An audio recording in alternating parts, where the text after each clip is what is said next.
শুভ দিন, শুভ জীবন। বন্ধুরা, আশা করি ভালো আছেন সবাই। আইন ও সংবাদ বিষয়ক এই চ্যানেল থেকে আমি অ্যাডভোকেট গাজী শাহিদুজ্জামান লিটন আপনাদের জানাচ্ছি আন্তরিক শুভেচ্ছা ও স্বাগত।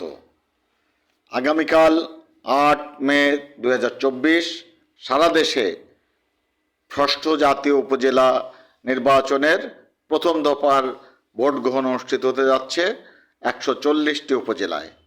এর মধ্যে ফরিদপুর জেলার 3টি উপজেলায় ভোট গ্রহণ অনুষ্ঠিত হবে। সেগুলো হচ্ছে চরভদ্রাসন, মধুখালী এবং ফরিদপুর সদর। আমি একে একে এই 3টি উপজেলায় কারা বিভিন্ন পদে প্রতিদ্বন্দ্বিতা করছেন তা জানিয়ে দিচ্ছি। চরভদ্রাসনে মোট ভোটার 63,105 এবং এখানে মোট ভোট কেন্দ্র আছে 22টি এবং হিজড়া কোনো ভোটার নেই। এখানে চেয়ারম্যান পদে প্রতিদ্বন্দ্বিতা করছেন মোতালেব হোসেন মোল্লা, তার প্রতীক দোয়াত কলম; মোহাম্মদ আনোয়ার আলী মোল্লা, তার প্রতীক আনারস; মোহাম্মদ খবির উদ্দিন শেখ, প্রতীক মোটরসাইকেল; মোহাম্মদ ফারুক হোসেন মৃধা, প্রতীক হেলিকপ্টার; এবং সৈয়দ নিজামুদ্দিন আহমেদ, প্রতীক টেলিফোন। মহিলা ভাইস চেয়ারম্যান পদে চরভদ্রাসনে প্রতিদ্বন্দ্বিতা করছেন তানজিনা আক্তার, প্রতীক প্রজাপতি; নাজমা বেগম, প্রতীক কলস; রওশন আরা পারভিন, প্রতীক ফুটবল; এবং হামেদা বেগম, প্রতীক বৈদ্যুতিক পাখা।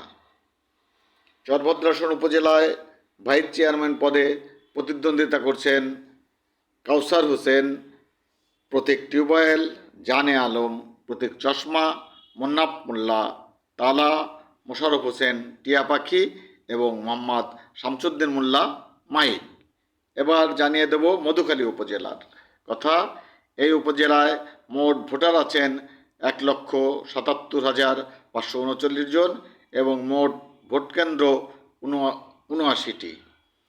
মধুখালী উপজেলায় চেয়ারম্যান পদে প্রতিদ্বন্দ্বিতা করছেন আবু সাইদ মিয়া, প্রতীক মোটরসাইকেল; মাহমুদা বেগম, প্রতীক আনারস; মির্জা আহসানুজ্জামান আজাউল, প্রতীক ঘোড়া; মোহাম্মদ মুরাদুজ্জামান, প্রতীক দোয়াত কলম; এবং মোহাম্মদ শহীদুল ইসলাম, প্রতীক হেলিকপ্টার।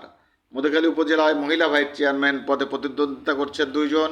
তারা হচ্ছেন মোর্শেদা আক্তার, প্রতীক কলস; এবং শুক্লা ভৌমিক, প্রতীক ফুটবল। মধুখালী উপজেলায় ভাইস চেয়ারম্যান পদে প্রতিদ্বন্দ্বিতা করছেন 4 জন। তারা হচ্ছেন মির্জা ইমরুল কায়েস, প্রতীক টিয়া পাখি; মোহাম্মদ মহসিন বিশ্বাস, প্রতীক চশমা; মোহাম্মদ শাহিদুল ইসলাম, প্রতীক তালা; এবং মোহাম্মদ আবুল কাশেম, প্রতীক টিউবওয়েল। এবার ফরিদপুর সদর উপজেলার কথা বলছি। এখানে মোট ভোটার 4,08,680 এবং মোট ভোট কেন্দ্র 154টি। এই উপজেলায় পুরুষ এবং মহিলা ভোটার ছাড়াও 3 জন হিজড়া ভোটার রয়েছে। ফরিদপুর সদর উপজেলায় চেয়ারম্যান পদে প্রতিদ্বন্দ্বিতা করছেন যথাক্রমে কে এম নাজমুল ইসলাম, প্রতীক কাপ্রিস; গুলাম রব্বানী খান, প্রতীক দোয়াত কলম; ফকির মোহাম্মদ বেলায়েত হোসেন, প্রতীক মোটরসাইকেল; মোহাম্মদ মনিরুল হাসান, প্রতীক টেলিফোন; রৌফুন নবী, প্রতীক হেলিকপ্টার; এবং শামসুল আলম চৌধুরী, প্রতীক আনারস। ফরিদপুর সদর উপজেলায় মহিলা ভাইস চেয়ারম্যান পদে 2 জন প্রার্থী প্রতিদ্বন্দ্বিতা করছেন। তারা হচ্ছেন মাসুদা বেগম, প্রতীক ফুটবল; এবং রুকসানা আহমেদ, প্রতীক কলস। ফরিদপুর সদর উপজেলায় ভাইস চেয়ারম্যান পদে প্রতিদ্বন্দ্বিতা করছেন 5 জন। তারা হচ্ছেন মনিরুজ্জামান মনির, প্রতীক উড়োজাহাজ; মোহাম্মদ আলমগীর হোসেন, প্রতীক বই; মোহাম্মদ আশিক, প্রতীক টিউবওয়েল; মোহাম্মদ ইমান আলী মোল্লা, প্রতীক চশমা; মোহাম্মদ শাহিদ আল ফারুক, প্রতীক তালা। আজকের মতো এখানেই শেষ করছি। সবাইকে অসংখ্য ধন্যবাদ।